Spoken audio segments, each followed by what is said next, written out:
Dear students, the lesson which we will discuss today is Interview by Christopher Sylvester.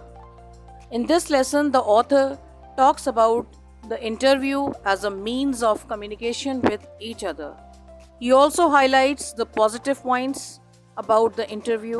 He also talks about an interview with Umberto Eco, who was the professor at the University of Bologna in Italy.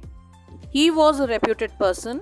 His book, named The Name of the Rose, was published, which gave him wide fame all over. ये story जो आज हम पढ़ने जा रहे हैं उसका नाम है इंटरव्यू, जो कि क्रिस्टोफर सिल्वेस्टर ने लिखी है। इसमें उन्होंने 2 पार्ट्स में स्टोरी को डिवाइड किया है।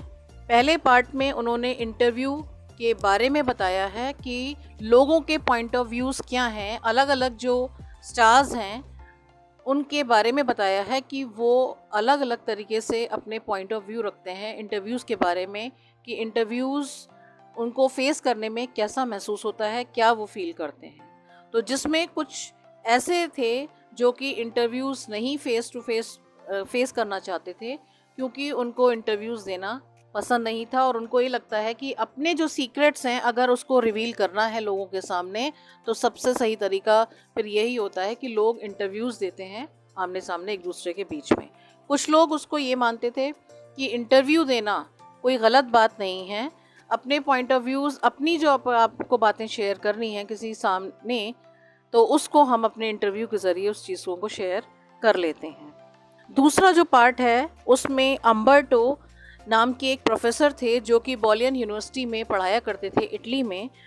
उनका इंटरव्यू लिया जाता है, जो कि बहुत ही वेल नोन राइटर भी थे, एसेइस्ट भी थे, जो शायद सबसे पहले एसेइस्ट थे जिन्होंने काफ़ी सारे एसेज, एटलीस्ट 40 एसेज उन्होंने लिखे थे।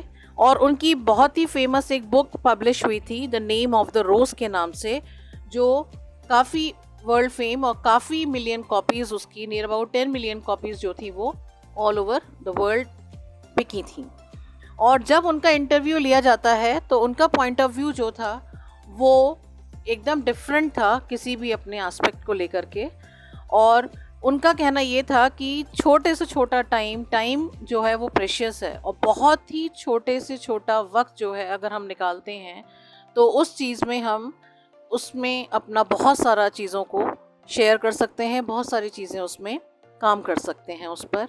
जैसा कि उन्होंने एक एग्जांपल दिया था कि अगर आप कहीं ट्रैवल कर रहे हैं और आपको वहाँ से आने में near about half an hour और 15 मिनट्स लगते हैं, तो उसी बीच में आपने मुझे अगर टाइम दिया, आपको अगर मुझसे मिलने आना है 15 मिनट्स में अगर आप वहाँ पहुँचते हैं, आपका टाइम पीरियड है पहुँचने का, तो उस टाइम पीरियड को भी मैं अच्छी तरीके से यूटिलाइज़ कर लेता हूँ। उस टाइम बीइंग में मैं अपने बारे में ये कह सकता हूँ कि वो 15 मिनट्स मेरे लिए इतने प्रेशियस होंगे कि उतने में ही मैं एक अपना बारे में कुछ एक आर्टिकल, कोई ऐसे की शुरुआत तो एटलीस्ट मैं कर ही दूँगा।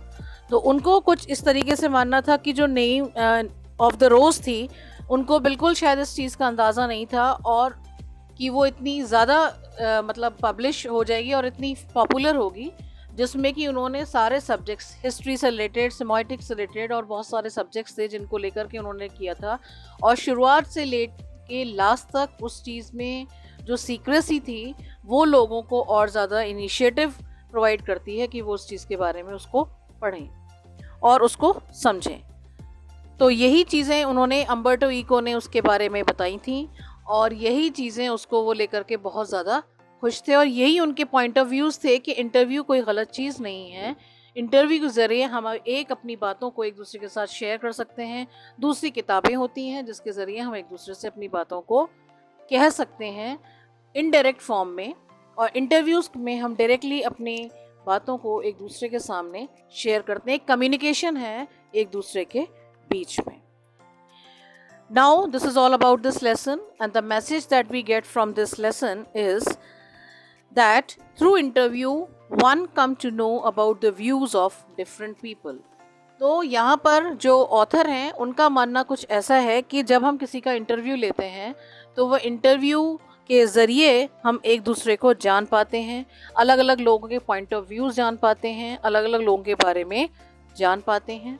ऐसा नहीं है कि इंटरव्यू सिर्फ एक पर्सनल लाइफ को रिवील करता है, वो डिपेंड करता है कि आप उस चीज़ को कितना शेयर करते हो, कितना उस चीज़ को इनिशिएटिव देते हो. So this is all about this lesson. Thank you so much.